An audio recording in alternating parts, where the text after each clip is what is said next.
Welcome to Everything Life Coaching. I'm John Kim. And I'm Noelle Cordeaux. We are the founders of Lumia.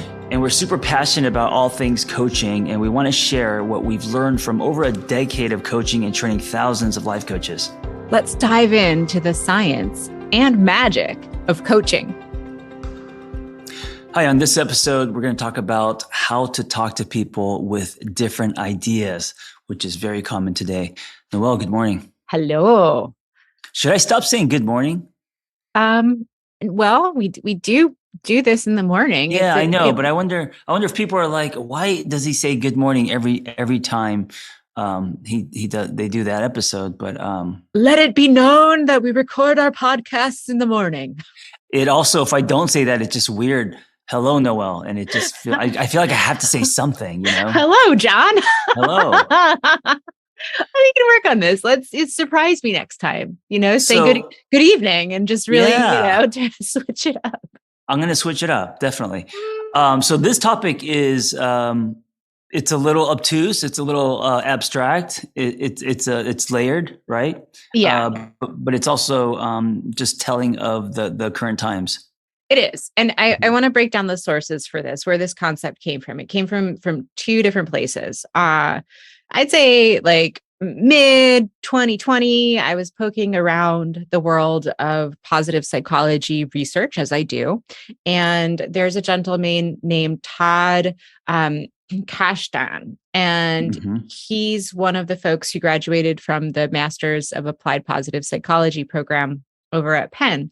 And instead of following the traditional route of looking at how you help people with happiness and contentment, he took a non-traditional route of looking at how you can use positive psychology to foster insubordination within dominant systems.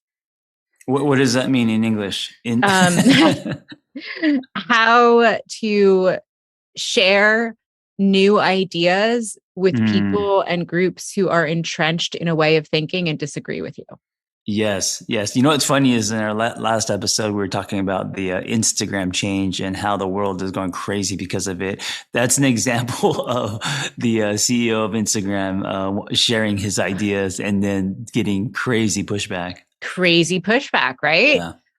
Didn't do a good job of setting that idea up for success. No, there's actually a petition. I don't know if I don't know if the Kardashians, someone started a petition and there's 150,000 signatures on this thing to change Instagram back. Isn't that crazy? Wow, that's crazy. I mean, I hope it works because hey, who needs another TikTok, right? And then the second piece that I pulled into lining up against Todd's work is from one of our instructors at Lumia. His name is Dr. Justin Citron, and he wrote a theory called sexological worldview theory along with Dr. Dyson. And that theory looks at what it takes to introduce someone to sexual difference. So if you're coming out as gay, or there is an experience of your sexuality that's not considered mainstream, how to introduce that to someone in a way where they will positively receive you, and looking at the research around, what's required. And when I look out at the world, I'm like, my God, all the time, because of things like Instagram and social media, where we don't actually connect with people and we're just putting forth our ideas of like me, mine, see me. And then we get into these flame wars. And what are we even doing? Like, are we impacting society with our comments? Right? So I think about this stuff deeply. And these two theories, when we bring them together, how to spread ideas when someone disagrees with you in the first place, and then how to get someone to accept you if you're different from them, feel really important to me. Yeah. I'm actually in this episode. I'm a student. Well, I guess in all the other episodes, but I'm willing. This is interesting to me. I'm gonna listen and learn. Awesome. Well, then let's dive in with your curiosity. So, in thinking about your own world, how would these two skills be beneficial for you? Well, because I kind of for a living express my opinions and tell my story, whether it's through books or social media, videos, audio. And so not everyone agrees. Not, there's always going to be pushback. And then in my circle of friends, I may have opinions, and they're not going to agree with my ideas, right? And so, what to do with that? Sometimes it's really difficult, and sometimes I take it personally, and other times it's easier. Yeah, yeah, totally. So as we're kind of diving into this topic, I think the first thing that we have to understand is why, how, and what happens for a human when they're part of a group. And I'm not talking about group with a capital G. This could be like a sports team or, Mm-hmm. a musical group that you like. Everyone, I'm a Fish fan, right? And that means something. It means Mm-hmm. something to label yourself as part of a group. And if we're thinking about humans from an evolutionary perspective, groups have always been protective for us. They help us with food. They help us with shelter. They help us with procreation. And now in today's society, they help us craft our identity of the characteristics of this group that I am a part of gives my life meaning. Mm-hmm. Right. It's like you identify, and a lot of your identity, whether conscious or subconscious, is from that group. Yes. Right. Yes. And so, at baseline, if you would like someone to accept things that are outside of the norm of the group that they're a part of, the first thing that you have to understand is that simply representing an aspect of difference is feels at a core base level, even if it's not factual, it feels threatening on Yeah. an Yeah. evolutionary limbic level that's attacking my meaning in the world, right? And so that's the setup here, and it's really heavy. So the first thing that you need to know is tread with empathy, that this person in front of you, this group, or these people that feel differently than you, what they feel is very important to them. And we don't want to shit on it, because that importance, that meaning is central to our humanity. Yeah. I mean, a good example of this is vegetarians and meat eaters. Oh yeah, You know, absolutely. Absolutely. And right. And fish fans versus instant judgment without knowing the person. There's just always going to be. totally. I mean, I was going to go fish fans versus Grateful Dead, right? Okay, Like, same. and so it's tricky. It's tricky. And the second thing to think about is that humans have a history of persecuting people whose ideas are different from them and casting them from the group. And so, Hmm. there's always risk there when, even thinking about like Galileo, the fact that the earth rotates daily and revolves around the sun. The Catholic Church saw that as a threat, and that Mm. was the dominant group at the time. Another piece of history that I think is really important to this conversation comes from Todd's book, The Art of Insubordination. And he talks a lot about Darwin. And Darwin was not the first person to present the theory of evolution. He was actually like the 24th. Interesting. But Darwin's the only one who made Why did it. he get credit?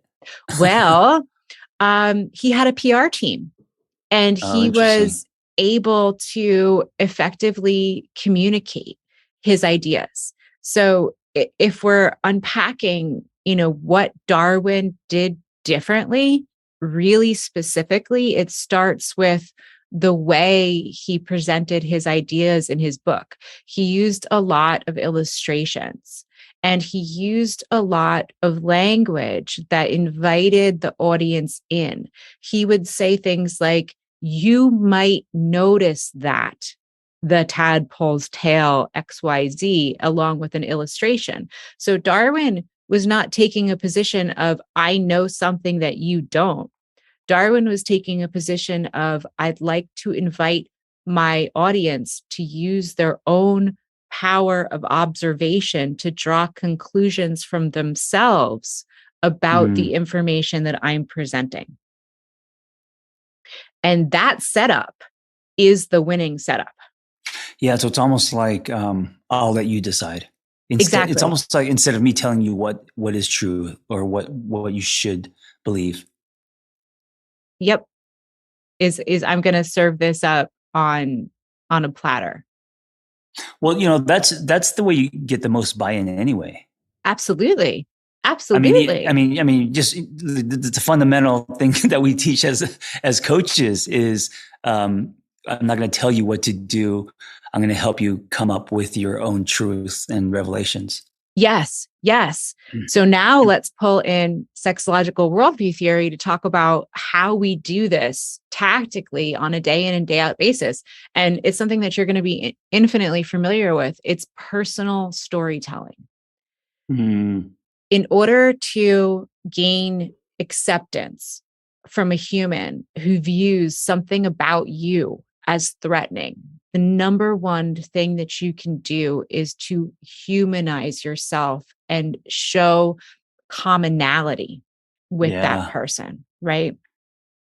And to show ease and acceptance. So we know from sexological worldview theory that if someone is opposed to homosexuality and they spend a day hanging out with somebody who they really enjoy, who then reveals themselves to be gay, they have a hard time staunchly accepting that all or nothing view because they've had an experience with difference that has challenged their preconceived notion. And so here, when we're thinking about this through a lens of I was going to say activism, but I think it's different. I think it's actually through a lens of community engagement where we're looking to strengthen our collective identity versus divide ourselves. Yeah. The tactic that's used is using firsthand accounts. It's using firsthand storytelling to say, this is what I've experienced. This is what I have observed. This is what I have felt, seen, and understood. And I'm offering it to you so that you can use your own powers of observation to decide for yourself, right? About what I'm sharing. The piece here that is a little bit frustrating, but also really important, is that when we do this, when we use these tactics to appropriately present information for consideration while humanizing ourselves, it's not an instant fix. We're planting seeds. And it takes a really long time for those seeds to grow and to actually take hold within a society or within a dominant group. Even if we're just thinking about, the work of Martin Luther King, that is globally heralded that Martin Luther King, was on the right track with the civil rights movement. And in the United States, we're still fucking fighting over this shit. Like we're still in Black Lives Matter. We're still struggling with anti-racism. So those seeds need to be continually reinforced through shared humanity, presenting of firsthand accounts, stories, concepts to pull someone into the why of the importance of the matter. This whole thing reminds me of the one day when I was working for this high-end treatment center for eating disordered patients. I was so sick of the generic interventions in the cabinet. And so I came to work that day on my little motorcycle, and in the backpack I had DVDs, remember those things that you watched? Yeah. And I played movie clips using cinema therapy, using movie clips as interventions to create conversations in groups. And that was my idea. I thought it was interesting and different. I was passionate about it. And because it was a new idea, the boss was scared of it and she fired me. Yeah. And so I remember that day, and I remember the feeling of being rejected and the panic of what am I going to do? It was a very well-paying job. And that was actually a huge catalyst to me saying, okay, well, then I don't fit in that system. I'm going to work in a way that's more honest to me. Yeah. Yeah. Yeah. And I'm sorry that happened. And that's a really great example of the territorial outcomes that happen when groups are not ready to receive new information. Mm-hmm. And Mm-hmm. that's something that everybody has to be prepared for. And it comes back to the why of why planting seeds are important, right? Right. Right. Because all of the lives that you touched that day probably had an experience that stayed with them. No, so the group loved it, and they're like, Mhm. "This is awesome and refreshing." But the leader was scared that we were coloring outside the lines, and because she was making insurance money, it didn't fly with her. It didn't flow. It Yeah, didn't flow.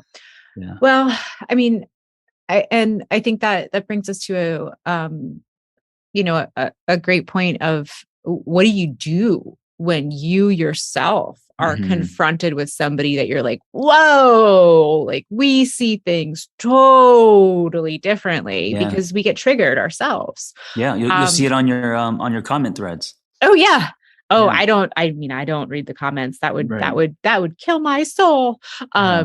But step one is to be empathetic and to approach the person who has triggered you and to understand that wow, whatever this person is holding as their truth must really matter to them. It must Hmm. really serve their core identity. It must really help them construct meaning, and to approach someone from a perspective not of like you're wrong and I hate you, but wow, like you're really passionate about what you're telling me. This must be really important to you.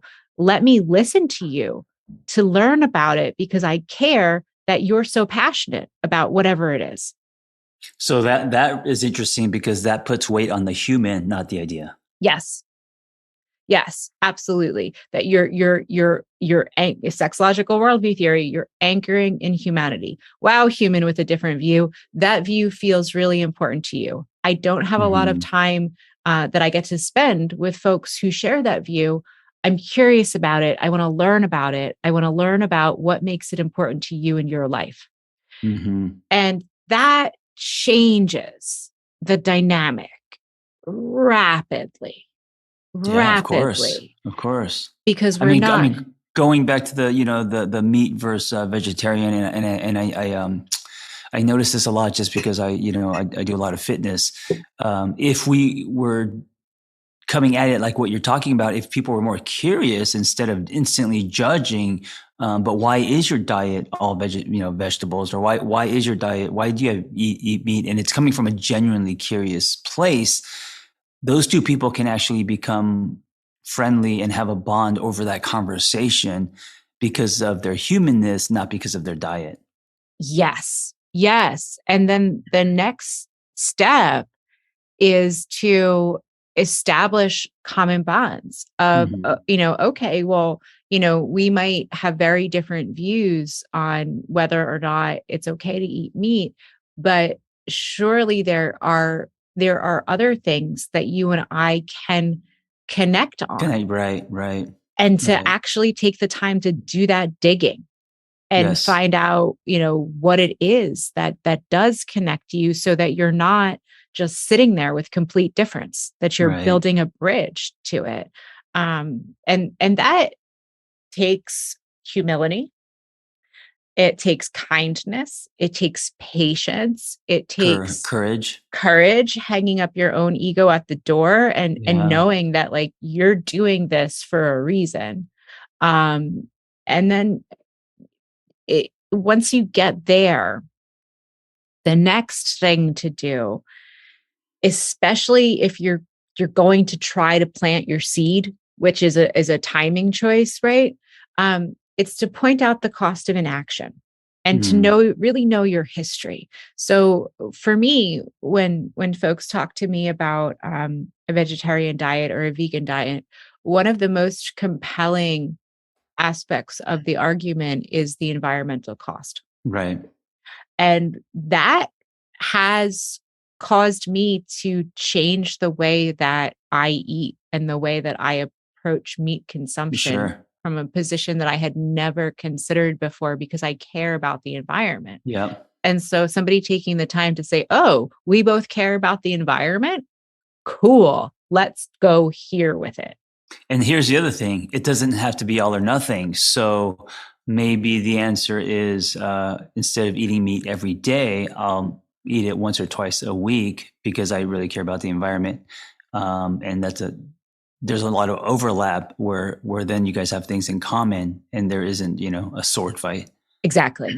Exactly. Yeah. And that's how it gets done is you can't eat the elephant. I mean, this is an ironic metaphor, right? In one sitting, but you can break down silos so that you can connect on one aspect of shared commonality and then turn the dial.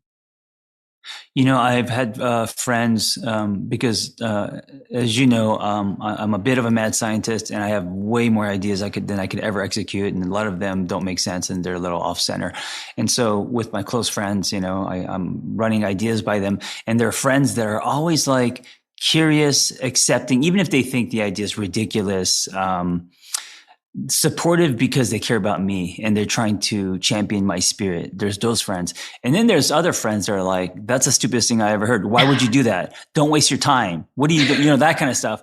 And, I got to be honest, sometimes we do need friends to, call us out and check us and all that. But the friends that are supportive, man, that it's just like water. I'm so grateful for those kind of people in my life. Absolutely. And the friends who are supportive, if they ever did come to you with something really serious of like, John, I want to talk to you about XYZ versus the friends who always shoot your ideas down, how would you respond? Oh, I mean, I open arms. What is it? How can I help you? Of course. Right. Yeah. Right. And so taking the time to be aware of how others consume you will give you better leverage when there is something important to you that you need consensus on. Yeah. Yeah. I think this whole topic is really important these days with so many differences, whether it's political or, creative or whatever differences that are around us.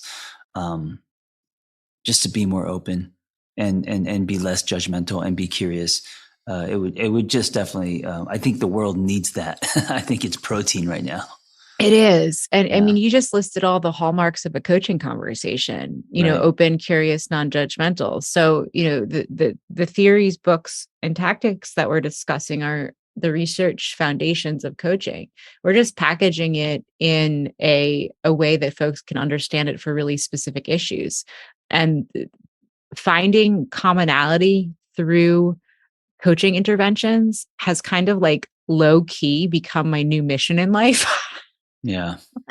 Because, there are a lot of things that I feel very passionately about and want to see change in the world. And I am more and more convinced that the only way to move forward is through being able to reach across divides. Basically, what Noelle and I are saying is everyone needs to be a coach. And we are here. Lumia is here to help you with that. So check us out if you agree. Awesome. This was fun. Well, have a great day, everyone. Thank you for listening, everyone. Take good care. Be well. Thanks for listening to Everything Life Coaching. If you're feeling the draw to become a coach, head to lumiacoaching.com/everything. Explore a new career that brings fulfillment, gives you a true sense of purpose, and a bold community to do it with. Lumia is ready to equip you with the tools, training, and community you will need to reach your goals. If you're ready to build a unique coaching business on your own terms while making an impact on the world at large, Lumia is the next bold step in your coaching journey. That's lumiacoaching.com/everything. And hey, if you're waiting for a sign, this is it.